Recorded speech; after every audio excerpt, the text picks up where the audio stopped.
bonsoir.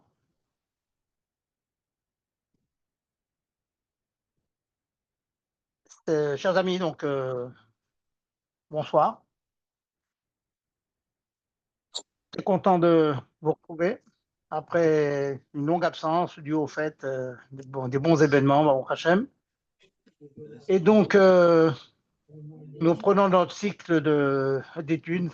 C'est pour moi un grand plaisir. J'ai vu quelques ikouvim, bon, ces derniers temps. C'est vrai que ça n'a pas été facile. J'espère que dans le courant de l'année, tout marchera bien et qu'on n'aura pas non plus des ikouvim techniques, comme malheureusement ça nous arrive bien trop souvent. Et donc, on va reprendre Vishkila Batmada avec Bouktezel, donc cette étude. Comme d'habitude, on va garder la même formule, à savoir, on est dans les halachot Shabbat, on va reprendre à zéro. Hein, si vous voulez bien, on va reprendre des bases toute cette nouvelle année. Certainement, il y aura d'autres nouveaux élèves, hein, nouveaux participants. Et puis, comme je dis très souvent, En Bet Midrash Velo Chidush, il n'y a pas de cours sans qu'il y ait toujours une nouveauté. Donc, même ceux qui ont déjà pu entendre de manière générale le thème du cours, eh bien, c'est l'occasion de reprendre. Donc, comme d'habitude, un petit mot de Chizouk, quelques minutes de Chizouk avant de passer au halachot, proprement dite. B'Hashgacha Pratit, la reprise, c'est sur la paracha de Lech Lecha. Et vous savez combien le Rabbi a insisté sur l'importance extraordinaire de la paracha de Lech Lecha. Va pour toi, ce sont deux mots extraordinaires qui ont apporté les filles Torah Arsidut, après l'Arsidut, un changement fondamental, essentiel dans tout le progrès de l'humanité. Alors, qu'est-ce qui s'est passé pendant cette paracha? N'oublions pas que le monde a été créé. Il s'est passé ce qui s'est passé. Le déluge est venu, il a purifié le monde. Malheureusement, ça a duré quelques 350, 60 ans.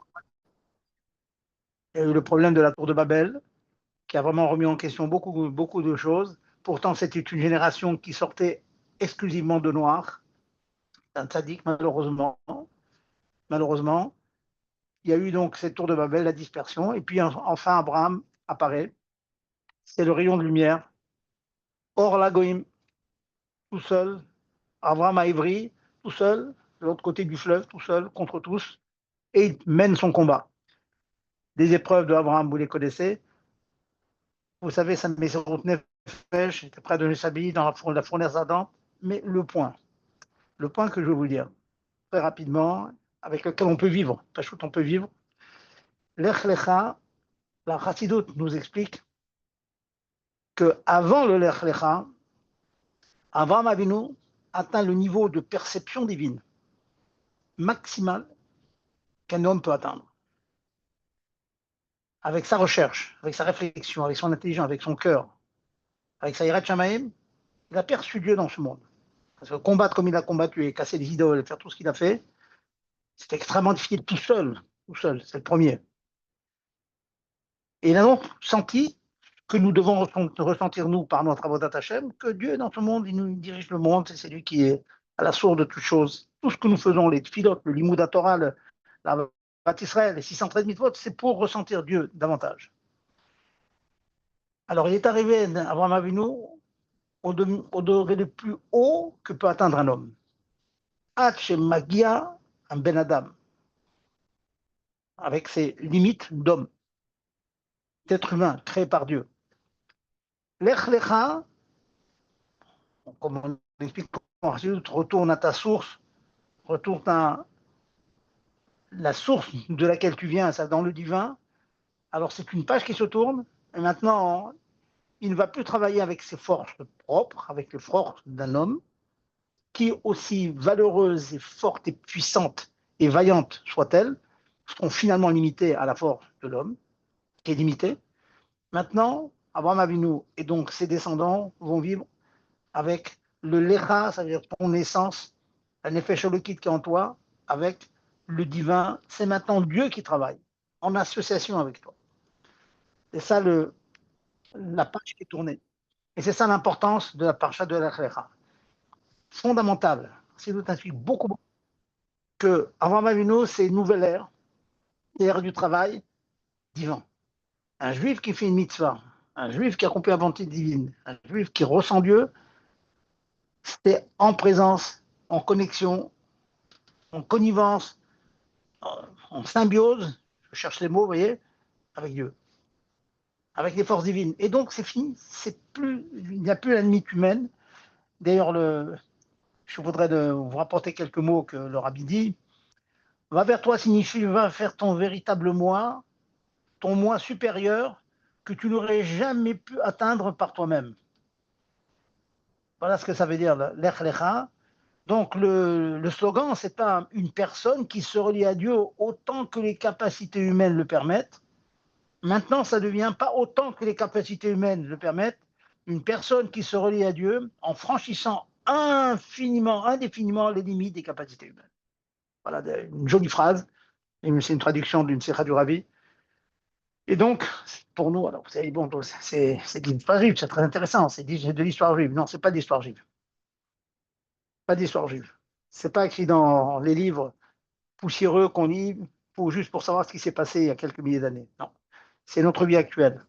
Un juif doit être conscient, doit avoir cette Geon Yaakov, je veux dire cette fierté, mais une fierté des Maraliutal, cette fierté d'être le porte-flambeau de la conscience divine dans ce monde, mais que Dieu est avec nous. Un juif maintenant, et vous savez à quel point c'est vrai, combien l'actualité donne raison à cette place centrale que le peuple d'Israël tient. Regardez maintenant, 7 octobre, les 14, tout ce qu'on a subi, tout ce qu'on a vécu. Le cas d'Israël est toujours central. Il peut y avoir des milliers de morts, même on peut dire parfois il y a eu des génocides de millions de personnes. On en parle, oui, mais à peine.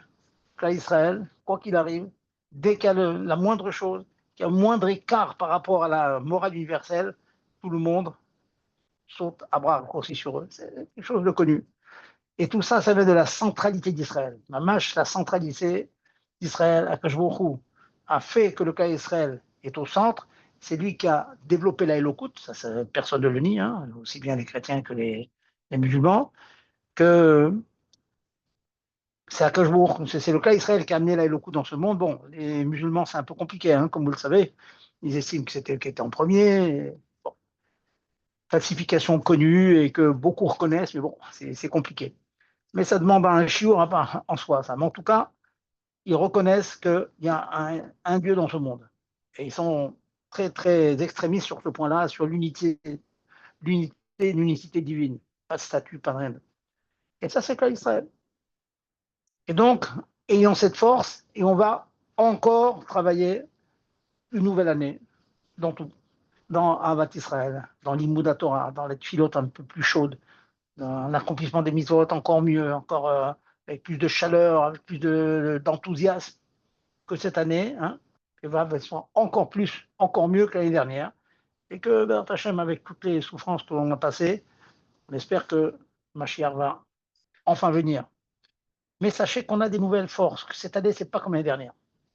Là, la force que l'on a, l'énergie que l'on a, elle est supérieure pour tout chacun. Bien sûr, il faut travailler, comme tout, hein, il faut travailler, mais on sait qu'on a une force plus grande, on est écouté davantage, il faut être bien conscient de ce qui se passe, de l'histoire juive, comment tout s'est passé, et être toi, Israël appartient au clan d'Israël parce que Dieu l'a donné, pas parce que l'ONU a voté il y a quelques 70, 80 ans. Il faut être conscient de cette chose, et plus on est conscient, plus on le dit avec conviction, et puis l'interlocuteur est convaincu, parce que c'est vrai la vérité, comme dit l'Agmara, Mikarim dit vrai émet. Donc quelque chose est vrai, on voit que c'est vrai. Voilà donc le petit mot de Chizouk de l'Ech Lecha, c'est paracha fondamental. Donc, c'est plus l'homme seul qui travaille avec Dieu. Donc, c'est des forces divines, donc c'est infini. Donc, le juif est infini. Sa mitzvah est infinie. Et je me permets de vous apporter petite anecdote, si je peux dire. J'étais dans un endroit pendant cette fête de Sukkot, il y avait des chassidim, d'autres chassidim par là-bas. Et puis, il y a un juif qui se pointe sous la souka quelques minutes avant la shkia. Donc, on lui saute dessus, on lui prend des arba minimum, on lui fait faire un des chassidim là-bas, hein, vraiment des familles fous, vraiment engagées, beaucoup dites la voûte, c'est qui ça réchauffe.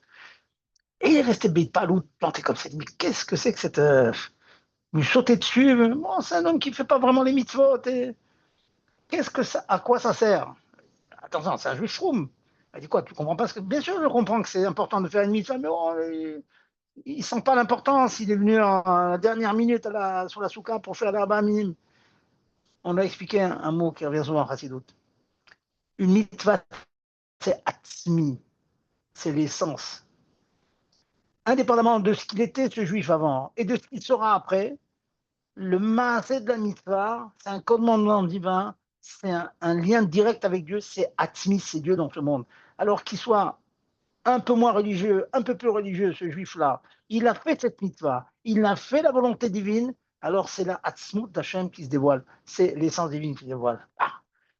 Et comme c'est un juif froum qui avait un cœur d'or, il a été touché. Il a dit, ça a touché, voilà, ça a touché. Qu'un juif comme ça, qu'on a trouvé, ouais, on fait rentrer dans un souka, on lui fait faire l'arba minine, c'est Atzmi, on a amené tout gens. Et il a compris que c'était vrai, en plus. Ce juif, maintenant, il pourra à 120 ans monter là-haut, dit, ce jour-là, je suis arrivé dans le souka, je fais l'arba minime. Avant la shkia, je fais la mitzvah.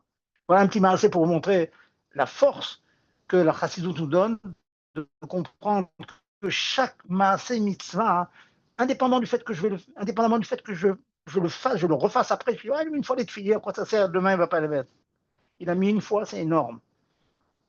Il a amené la Hatzmut, l'essence divine dans ce monde. Voilà. Donc c'est le petit point que je voulais dire donc, du Chizouk.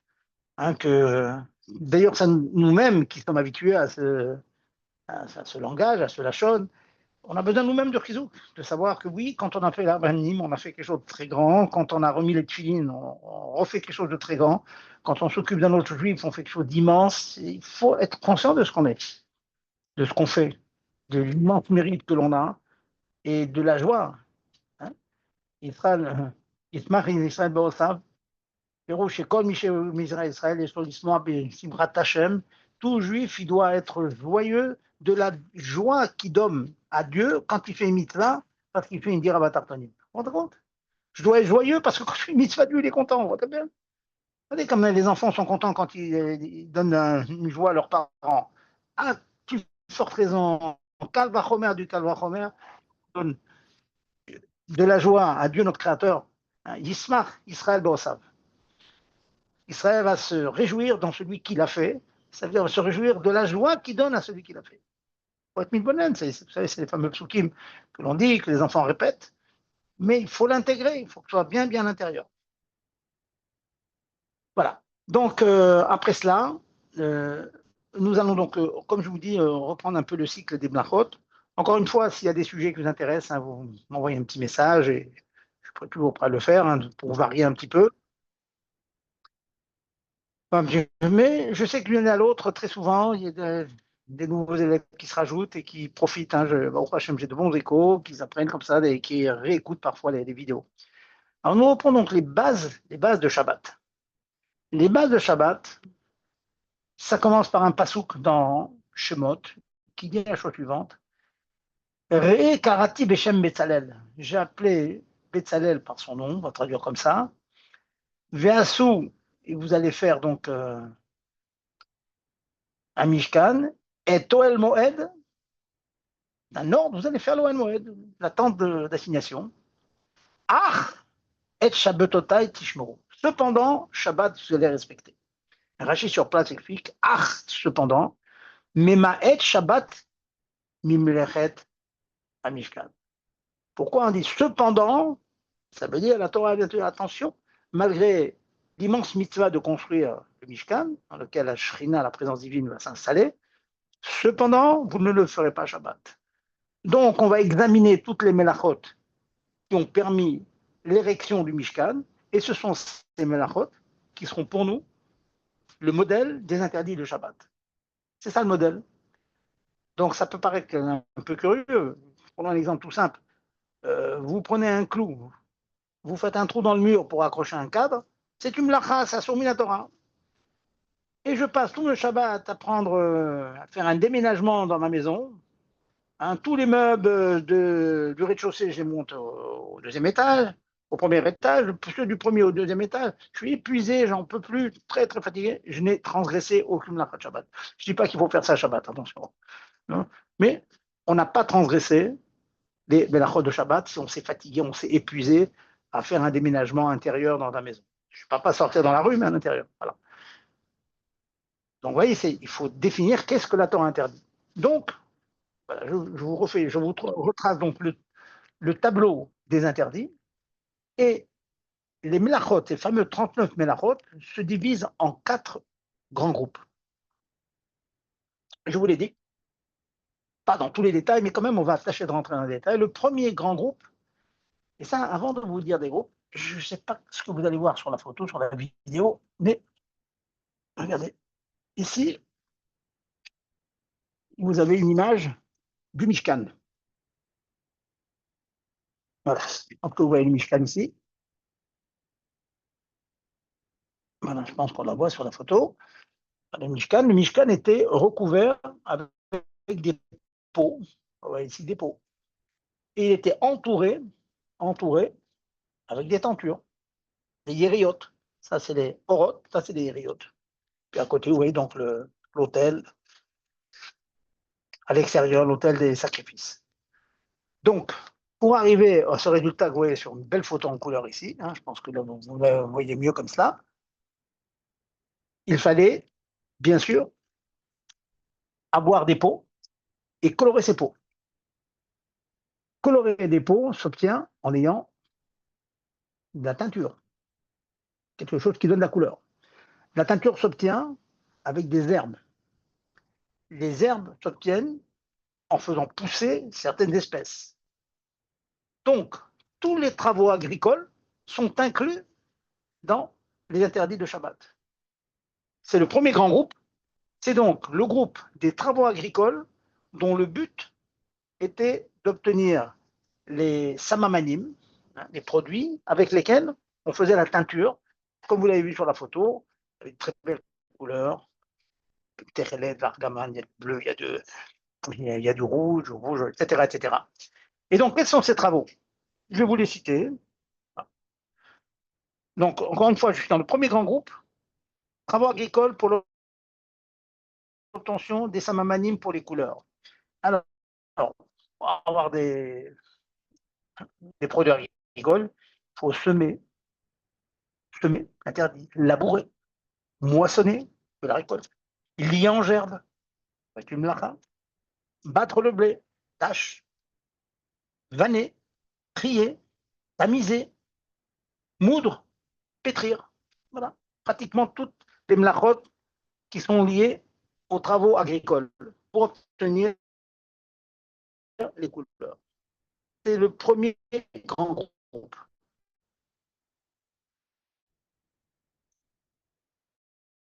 Il y en a.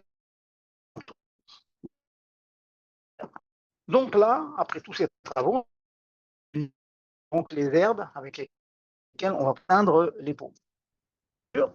Les riottes. Donc ce sont des rideaux, on va dire. Donc pour obtenir des rideaux, il faut quoi? Il faut des fils, il faut tisser, il faut coudre, etc. Donc il y a toute une liste de melachot qui ont un rapport à l'obtention de ces riottes. Je vous les lis de manière rapide et succincte, mais c'est bien d'entendre, toujours en français. Lessiver, tondre pour avoir de la laine déjà. On tond un mouton pour avoir de la laine. On lessive la laine pour qu'elle soit propre. On la peigne, peigner, teindre, filer, faire un fil, installer des fils de trame, tisser. Voilà, donc le coudre bien sûr et découdre. Tout ça, ce sont les travaux qui permettent l'obtention de ces fameuses yériotes.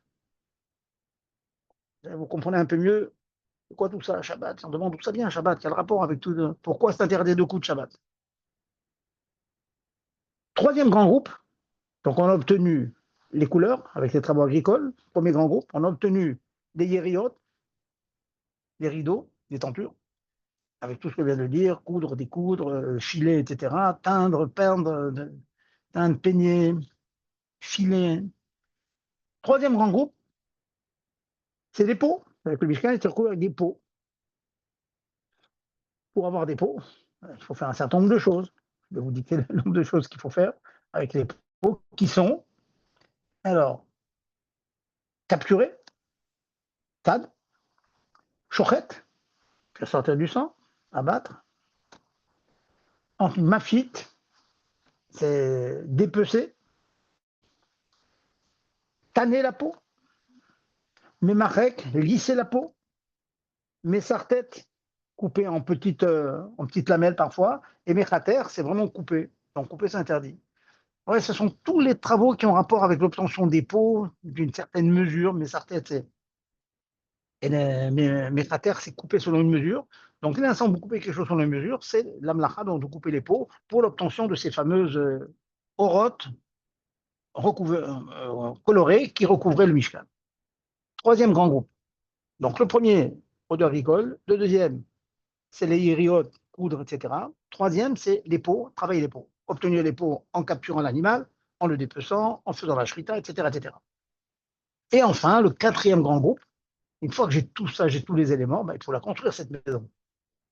La construire. Et donc, on arrive à quoi? On arrive à toutes les menachot qui concernent donc la construction, que je vais vous expliquer quelques-uns. Voilà, je les ai notés hein, pour tâcher de ne pas en oublier. Ben, c'est construire, monter des pièces, détruire, démonter, allumer. Il fallait faire fondre des métaux, donc allumer le feu, éteindre le feu parfois. Et puis pour remonter le Mishkan à chaque fois dans le même ordre, il fallait mettre des lettres, donc écrire. Et parfois, quand on faisait une erreur, il fallait effacer. Donc écrire, effacer, c'est interdit. Allumer, éteindre. Et puis le dernier, la cerise sur le gâteau, c'est ce qu'on appelle makebapatish, le dernier coup de marteau, donc finir quelque chose. Tout ça, c'était très, très théorique. Mais ceux qui ont assisté à mes shiurim ces dernières années, ils savent que cette théorie, elle descend vraiment dans notre quotidien. Pour ne prendre qu'un exemple tout simple, le makeba patich d'un coup de marteau, tout simplement, vous prenez une allumette et vous faites une petite pointe pour vous nettoyer les ongles. C'est un son minatora, c'est pas shoot. C'est faire un kessam. Vous finissez quelque chose, vous créez quelque chose. Voilà. Makeba patich d'un coup de marteau. Ça, c'est 38, on arrive au chiffre 38.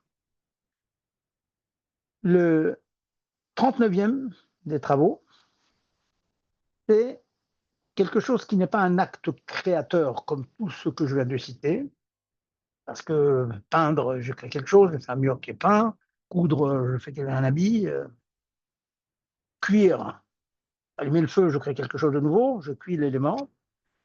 Là, la dernière mlacha, ce n'est pas une création nouvelle, c'est un changement. C'est la base des relations humaines. C'est prendre un élément qui est dans la maison, dans une choutaillerie, dans un domaine privé, et le sortir dans un domaine public, à l'extérieur, des échanges. Ou inversement, prendre un élément qui est dans le domaine public, à l'extérieur, et le rentrer dans un domaine privé, choutaillerie. Cette dernière mlacha, vous la connaissez tous, c'est porter, otsa, ce qu'on appelle otsa, porter. Voilà donc la dernière. Ah, donc je vous ai tracé maintenant donc un tableau rapide, certes, succinct, mais enfin, j'ai presque tout dit, hein, pratiquement. J'ai cité à peu près les 39 pelachot. Je dis à peu près parce qu'il y en a certaines qu'il faut expliquer un peu plus, faire chez Baténirim et tout, c'est plus compliqué. Donc, vous avez un tableau, j'ai brossé un tableau général, donc des 4 grands groupes. Donc, les 4 grands groupes, une dernière fois, je répète, donc c'est d'abord les mlachot, les premiers, c'est les travaux agricoles pour obtenir les couleurs. Ensuite, tous les travaux pour l'obtention des yériot, des rideaux. Puis tous les travaux pour obtenir les pots, travail des pots. Et le dernier, bon, c'est le dernier groupe, c'est bien sûr construire le Mishkan. Et le dernier, c'est Otsa. Voilà donc les Mlachot. Est-ce qu'il y a des questions sur ça ou je peux avancer? Dites-moi. Est-ce qu'il y a des questions? Bon, ce n'est pas des halachot que j'ai donné, donc c'est une description, mais peut-être que vous avez voulu une précision de plus. Dites-moi. Non? Gérard, tout va bien? Allô? Gérard? Bon, pas d'écho. Gérard? Bon, j'espère que vous écoutez, j'espère que le monde écoute. Je continue donc l'exposé. Je voulais donc apporter le makor, le pasouk. Hein, Ach et Shabbatotai.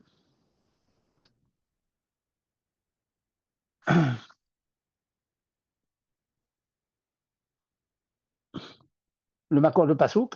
Je vous ai fait la liste à peu près exhaustive, à peu près complète des mlachot. Maintenant, il y a un autre concept dans les mlachot qui s'appelle les avot et les toldot. Je reste encore dans la théorie, hein, je ne rentre pas encore dans le pratique. Vers la fin, la dernière minute du shiur, je vous amènerai quand même quelques halachot très concrètes et pratiques de tout ça. C'est le concept de av et tolda. Ce que je viens de citer, ce sont les avot, ce sont les têtes de fil. Mais les avot, ils ont des toldot, ils ont des dérivés. Et la dérivée est aussi grave que la tête de fil, que le av. Prenons un exemple classique, qui est le suivant. Vous avez une lacha qui s'appelle dash. Dash, c'est battre le blé. Ça consiste en quoi? Bon, de nos jours, il y a des moissonneuses-batteuses, mais à l'époque, on prenait des bâtons, on tapait sur les épis. En tapant sur les épis, on déconnectait l'épi du grain de blé. Donc, c'est séparer le grain de blé de l'épi. Ça s'appelle dash. On battait le blé. De nos jours, c'est des machines qui font ça avec une centrifugeuse. Donc, les grains sont récupérés et la paille se trouve par terre et on en faisait autre chose, on fait du foin, etc. Ça, c'est la tête de fil, dash. Maintenant, il y a une tolda qui est aussi grave que le Hav, c'est Sritat Zetim Vanavim. En quoi consiste battre le blé? On tape dessus pour extirper la substantifique moite, si je peux dire, en extirper le grain. Eh bien, dans les fruits, il y a une répercussion. Vous prenez un raisin, il vous manque du vin pour faire votre kidouche vendredi, et la bonne idée d'écraser du raisin pour obtenir un verre de jus de raisin. Vous extirpez donc le jus du grain de raisin qui est dans des petites alvéoles, comme vous le savez. Donc on l'extirpe, c'est comme tirer le grain de l'épi. C'est assour minatora. Il n'est pas la bonne idée d'écraser des raisins pour avoir. Pourtant, c'est pas une grande mitzvah, j'ai rien de quoi faire le kidouche. Non, assour minatora. Voilà, je vous donne un exemple parmi d'autres, on a beaucoup, on en verra plusieurs, d'un Av de Tolda. Alors, vous allez me dire, Maïnaf Kamina, qu'est-ce que ça change que ce soit un Av ou que c'est une Tolda? Les conséquences sont plusieurs, mais je vais en vous donner une ou deux. C'est que dans la mesure où un, c'est le tête de fil, l'autre, c'est des dérivés, si on les fait les deux, c'est considéré qu'on a fait une seule faute, parce que c'est comme la même faute, comme si une personne qui fait deux fois la même faute. Par contre, si on prend deux toldotes différentes, hein, une tolda de Dash et une tolda d'une autre melacha, même que ce sont des dérivés, elles sont aussi graves que le Hav, donc si on en fait deux, on a fait deux fautes. Alors vous allez me dire, ok, deux fautes, ça veut dire quoi? C'est-à-dire qu'il faut faire double tchouva, c'est quoi le point? Non, c'est très technique. C'est très technique. Et là, je passe donc au Onesh. Il faut en parler quand même, hein, du Onesh. Hein. Vous savez pas, il y a un principe du Rambam, dans le Yigdal et le Kiyochai, hein, il y a des principes fondamentaux de la Torah. Dans la Torah, il y a Srar et Onesh, il y a récompense et punition. On n'est pas dans un monde chaotique, FKR, non. On est bien, on est récompensé, on n'est pas bien, c'est le contraire. Mais si une personne fait une melacha beshogeg, par inadvertance, quelqu'un rentre dans la maison, il est dans l'obscurité, il oublie, il allume, il craque une allumette, il allume des bougies. Après, il se rappelle, waouh, j'ai oublié, c'était Shabbat. Et bien, chaque fois qu'on fait une telle faute, on apporte un korban. Donc, une personne, il oublie que c'est Shabbat. Voilà. Il est décalé. Il est décalé, il oublie que c'est Shabbat. Donc, ce jour-là, il écrase donc, une grappe de raisin pour obtenir un verre de jus de raisin. Faute numéro un. Deuxièmement, il allume des bougies. C'est une lacha, il apporte un deuxième korban. On peut ajouter une troisième halakha que l'on peut faire, celle que j'ai citée. ne sait pas que c'est Shabbat, il a la bonne idée de faire des trous dans le mur pour mettre des chevilles et accrocher des toiles, des cadres. Il a construit. Chaque fois que l'on fait une melacha béshogeg, on apporte un korban. Donc j'ai l'habitude de plaisanter sur ça. Tâchez de faire quelques économies, hein, parce que un jour très, très, très proche viendra, on va casser les tirelires pour s'acheter tous les corbanotes pour expier et faire la capara de toutes les fautes que l'on aurait fait par inadvertance. Béshogeg, je dis bien. Si ces fautes, on les fait méside, consciemment, il sait que c'est interdit, il le fait quand même. Alors, il y a une différence entre s'il le fait avec Atra, on était en averti quelques secondes avant, ou bien sans Atra, sans avertissement. S'il le fait avec Atra, alors c'est très grave, c'est la mita. Et s'il le fait sans Atra, comme malheureusement, on va dire à Mechash Shabbat, il sait que c'est interdit, il le fait, mais on n'est pas toutes les secondes à côté de lui pour lui dire attention, c'est assourd. Il le fait Bémézine, alors c'est Issour Karet, le retranchement. J'insiste pas à ce que ça veut dire. En tout cas, sachez que c'est grave. Donc voilà donc les onashim, hein, les punitions pour Shabbat. La récompense, c'est Olam Haba, c'est tout ce que vous voulez, bien sûr. Et si on fait 2 fois le Shabbat, alors Mashiach revient, hein, vous savez très bien. Hein, c'est des marmarim de la semaine dernière.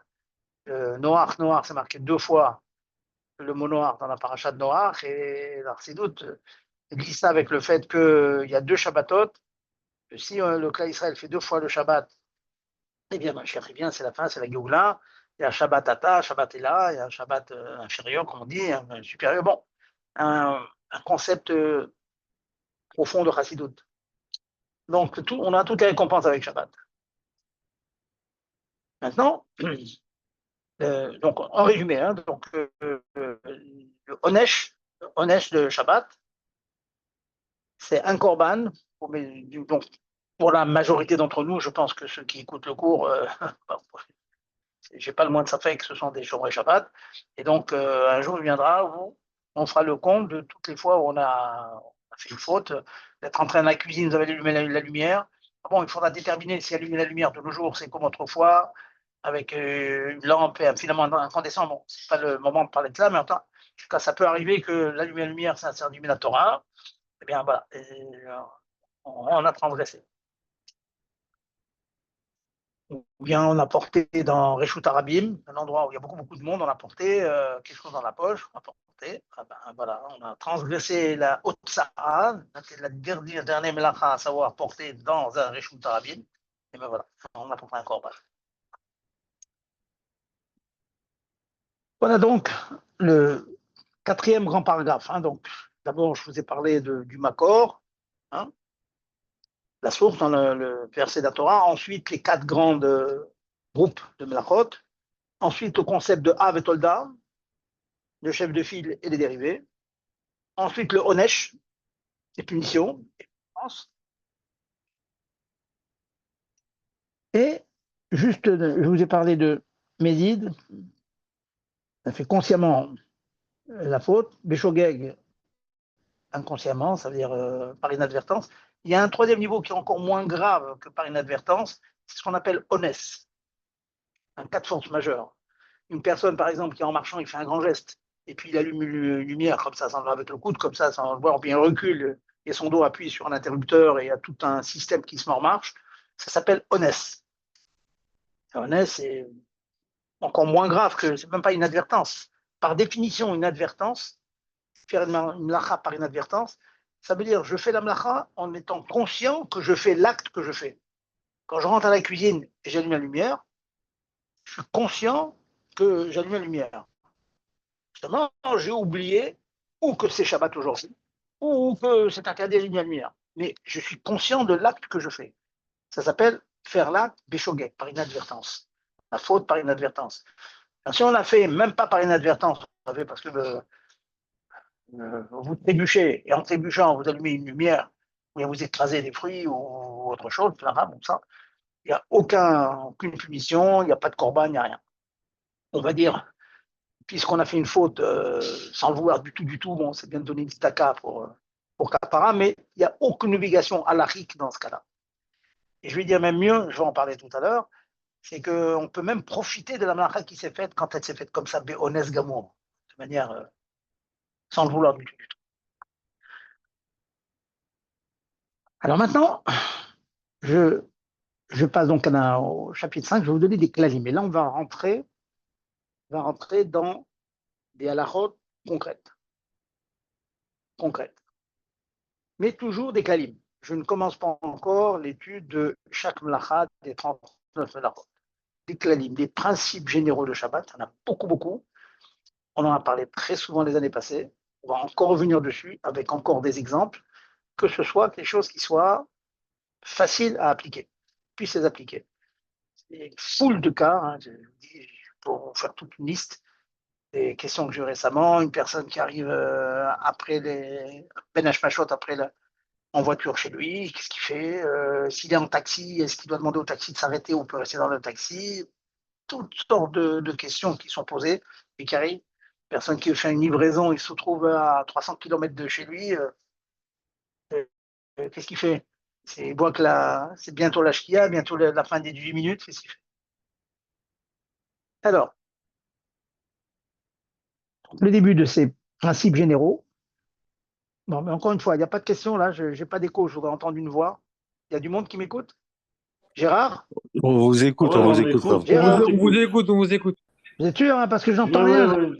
J'ai l'impression Non, que je non, parle au mur. Dites-moi non, que je non, non, ne parle pas comme. Alors ça. non, pas du tout. En fait, on est bouche bée quand on vous écoute. Allez, Gérard, arrêtez, s'il vous plaît. Alors, je continue donc. Les kalim, bon, donc moi expliquer ce que c'est une melakha, c'est des interdictions de la Torah. Et il y a des interdictions qui s'appellent des shvutim, c'est la chaîne Shabbat. Ne fais pas, repose-toi. C'est ce qu'on appelle un issour des Rabbanan.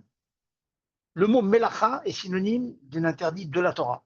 Le mot shvut, ça veut dire un interdit des Rabbanan. Donc il faudra vous habituer à cette terminologie. On va souvent dire shvut, des shvut, etc. Tout un langage de spécialistes là-dessus, il faudra s'y habituer. Donc le melacha, c'est une interdiction de la Torah.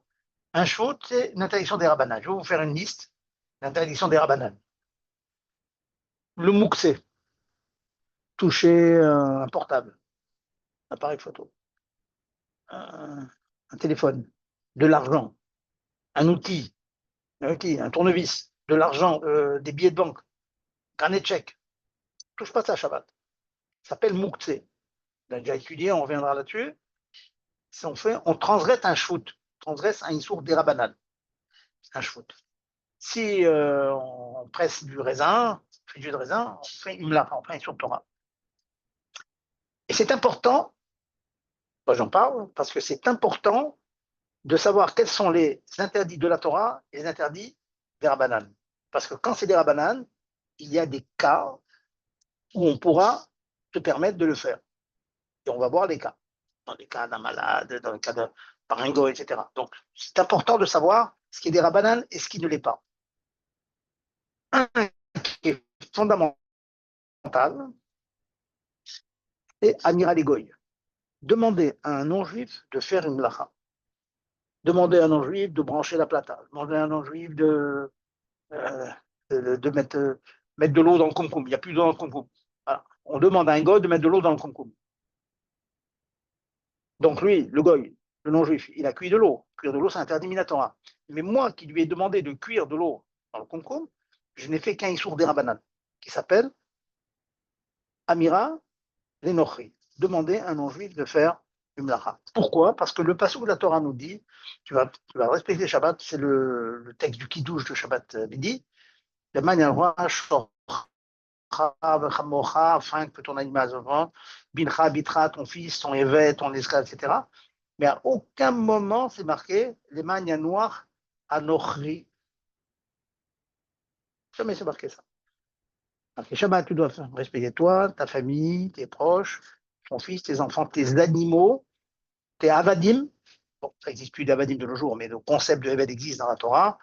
C'est un statut spécial, quelqu'un qui est circoncis, etc., qui a l'omigvé, mais qui n'est pas tout à fait juif encore.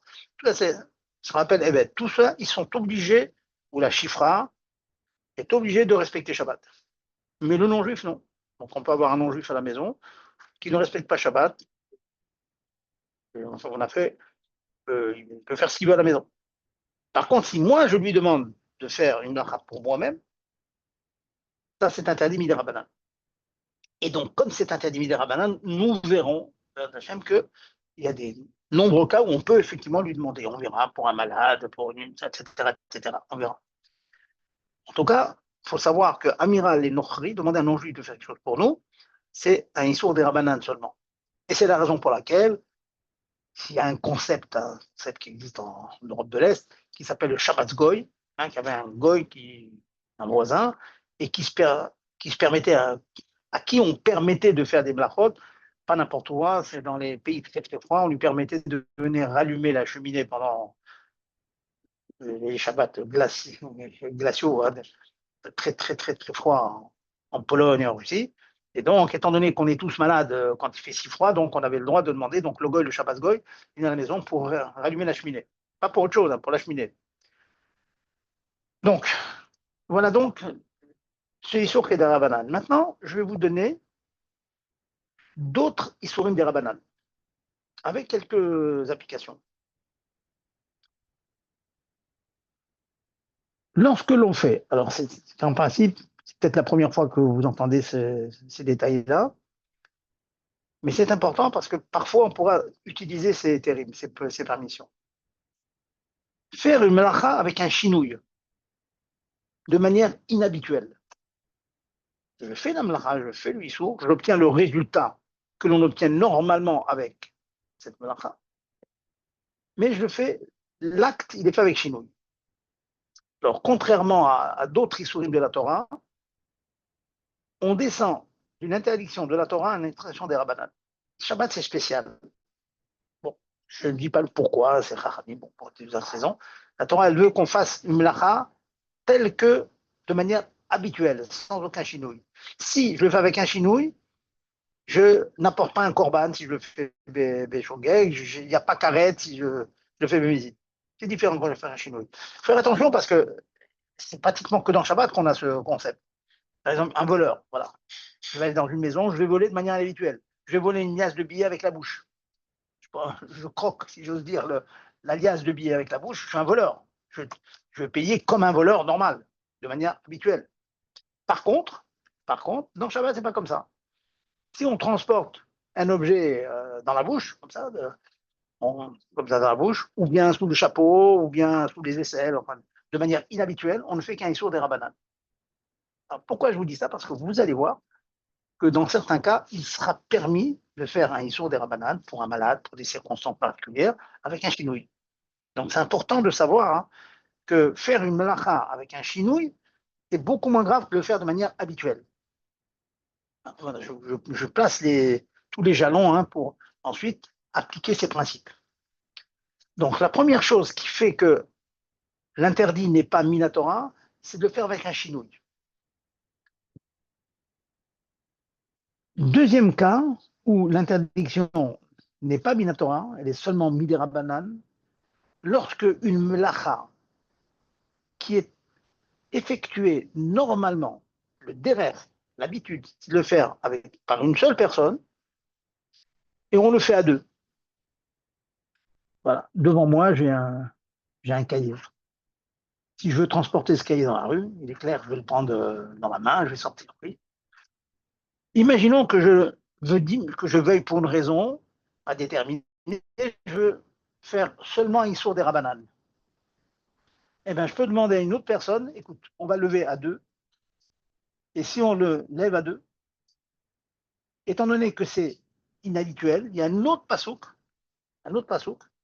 qui dit que au-delà du éther du chinouille dont j'ai parlé, même qu'on le porte, et cette nacha, on l'a fait de manière normale, euh, je ne fais pas sous le chapeau, je ne porte pas en mettant sous le chapeau, sous les aisselles, je porte vraiment normalement, mais on est à deux à le faire. Eh bien, on n'est pas khayab. C'est un histoire des rabananes. Je me permets de rappeler, je ne sais pas si on peut appeler ça une anecdote, c'est une histoire qu'on a entendue quand les années que j'étais avec Sébin. Euh, je crois que quelqu'un avait demandé au Rafrakin de Zechoni Bracha, qu'il y avait un doigt qui était tranché un petit peu, il y avait un doigt coupé. Et bon, Bon, quelqu'un a insisté pour savoir d'où venait cet accident. Alors, on a pu savoir que pendant ces années de captivité, parce il était sauvé pendant la guerre parce qu'il était soldat. Donc soldat, il était donc prisonnier de guerre, donc on n'a pas fait des tsarotes qu'on a fait aux juifs. Et donc il y avait des travaux forcés. J'ai travaillé.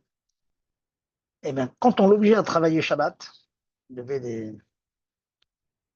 certains, certains objets, il était obligé de porter, il demandait toujours à quelqu'un d'autre de porter avec lui, de telle sorte qu'il ne faisait qu'un sourd des bananes.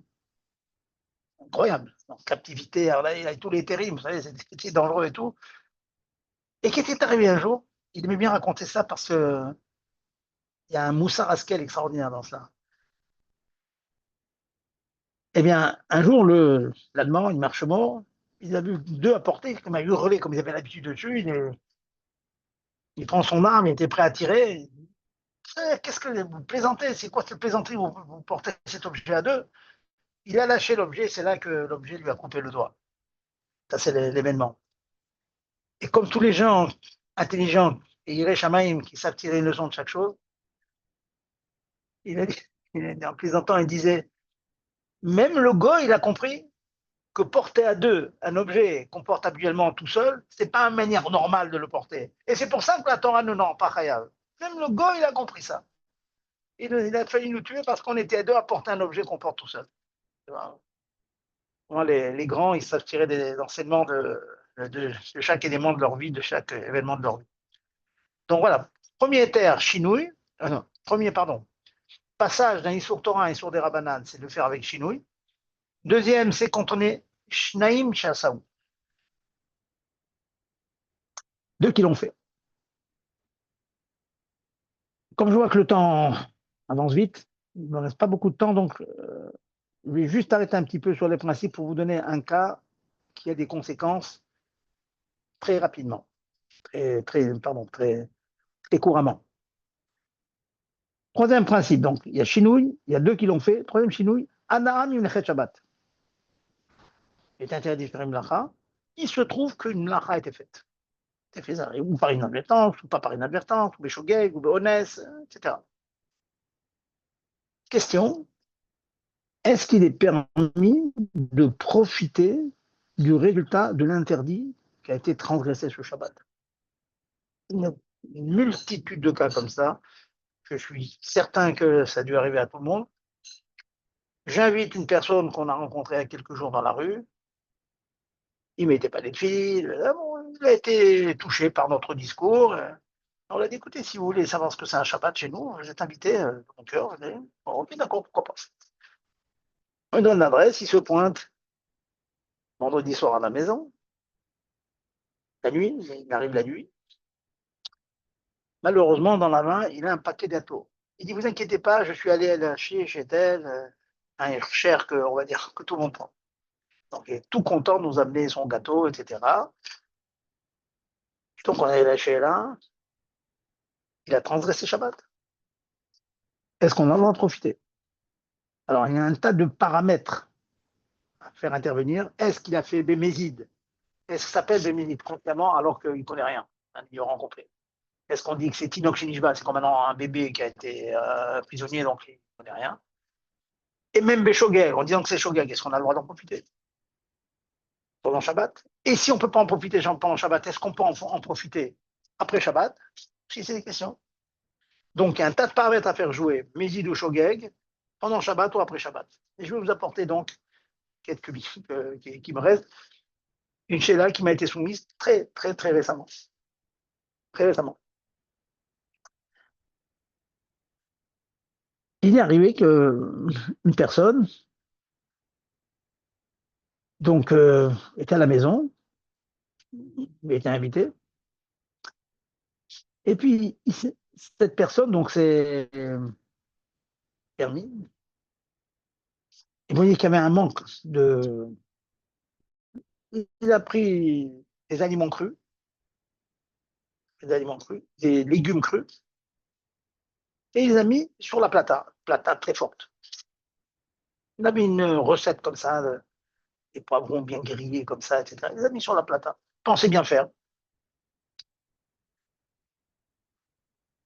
Mais il savait que c'était interdit quand même. Quand on s'est rendu compte, on dit, mais attention, mais c'est interdit. Ah, je sais que c'est interdit, mais c'est pas grave, les enfants, ils voulaient manger cette chose-là. Donc il était au courant, il savait que c'était interdit, il l'a fait quand même. Question, est-ce qu'on a le droit d'en profiter? Alors, je vous donne la halakha.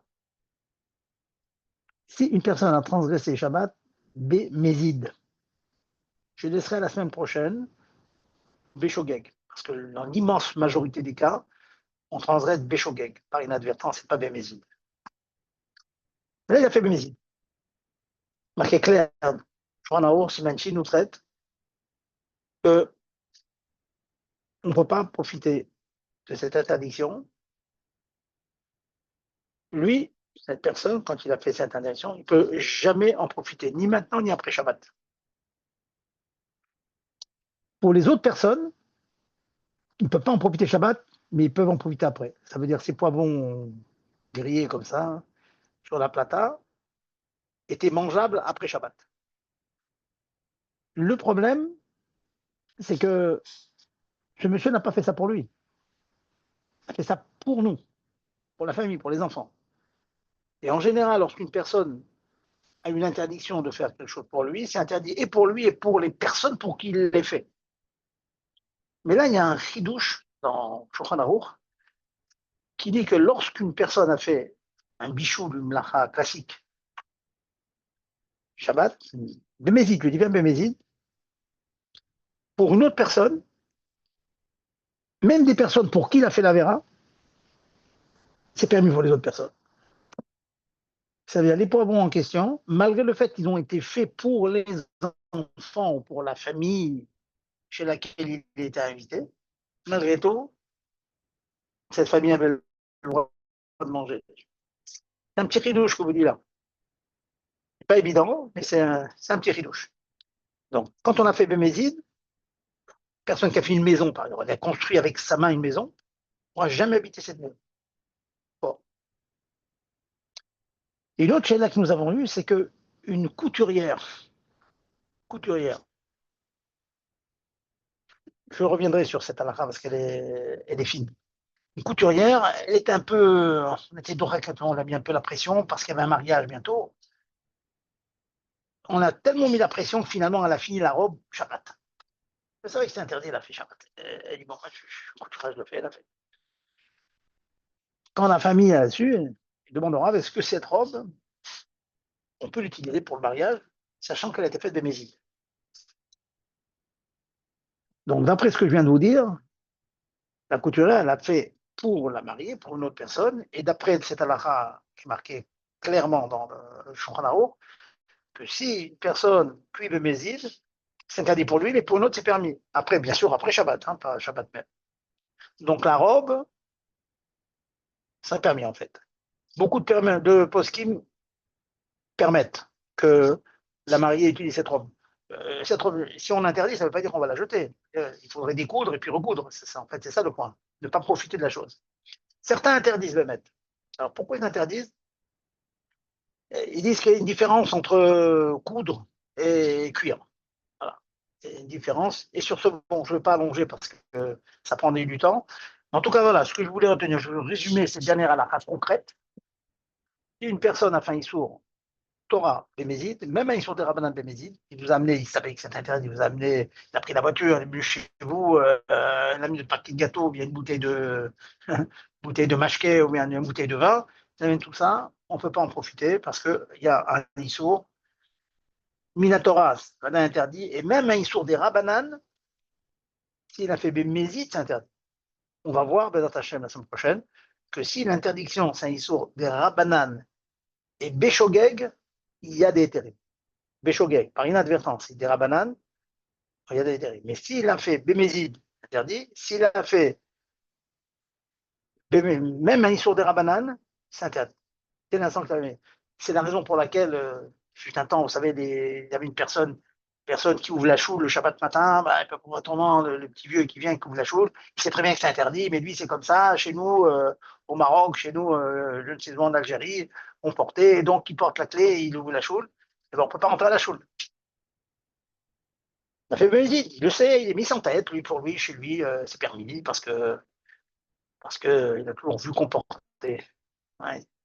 Voilà. Et ben, pourquoi on ne peut pas rentrer à la chose? On dit, monsieur, non, pas. Alors quand vous rentrez, quand le rave arrive avec la clé autour de la taille, alors on va refermer la porte et on va la rouvrir.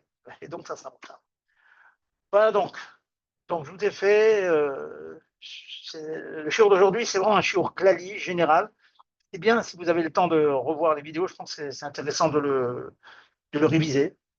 Ça vraiment des klalim importants, le shoresh, la base à partir de quoi on démarre dans Shabbat.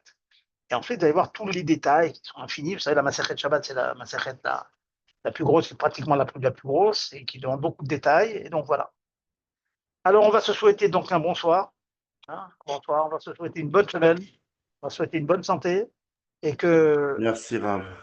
voilà et que la paix semi-retournée en Israël se développe complètement et Amen. que voilà Amen. qu'on soit vraiment, vraiment, vraiment en paix. Shkoyach. Kol Allez, à tout le Shavua monde. Tova, merci. Bonne Bonne nouvelle, soirée. de bonnes nouvelles. Shabbat Merci beaucoup, Rav. Razak. Shavuot Tov. Kol Bonsoir. des bonnes Merci. nouvelles. Razak. Bonnes nouvelles. Allez, kol tout.